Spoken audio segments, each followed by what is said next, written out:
araka ny fangatahana izay nataonay tamin'ny madame le maire. Fangatahana ina moa zany ny fangatahana an-tsoratra ta madame le maire hoe mba ho faveur ho anay tambony ho anay delege eto amin'ny Tsena Mahamasina dia nangatahanay taminy eo amin'ny ariany 184 pitany 184 ho anay delege bazar de Noël.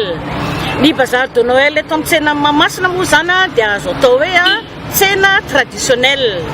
Dia namaly an'izay fangatahana izay moa izy dia io azona io ary dia isoranay anazy nanomezany anay an'izany fangatahana nataonay an-tsoratra zany. Isoranay koa ireo tompony andraikitry ny commune izay nikarakara sy ny andraikitra ny bazar de Noël fa dia nisy ny fiara-miasa ary dia fisorana ho andro zareo.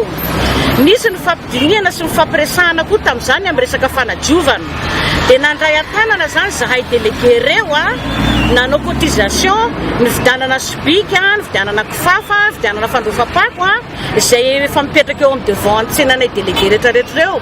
Ary na mpanjifa ary mandalo dia mahavelom-bolo satria dia arindry zareo koa ny fako. Eto zany dia manetana koa atsika mpivarotra izay manao bazar de Noël eto Mahamasina.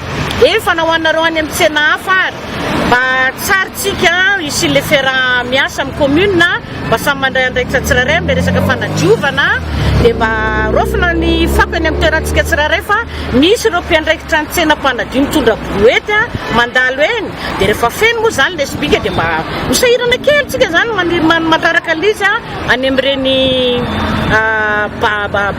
brouette ny personny commune mpanadio ireny. Ary zao zany dia fa hita fa misy le firaisan-kina, misy le fienoana sy fiara-miasa. Zany fiara-miasa amin'ny commune zany dia mbola irinay sy ny etaetanay delege sy mpivarotra eo anatrehany commune.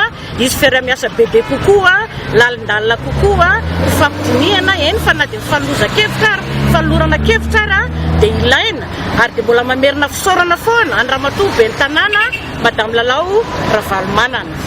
Dia zay moa zany tompoko zao no fetombohany ka dia manantena sy maniry le fiara-miasa mbola ho bebe kokoa. Ary indrindra ho an'ny Andriamatoa delege firaisana faefana izay efa tonga teto tamin'ny talata voalohan'ny letombohan'ny bazar de Noël hoe manahoana madame présidente ny fandeha fahadiovana ny fanaminana dia io moa izy dia milamina io izy ny fahadiovana dia efa hita amy an-dalana eny ihany.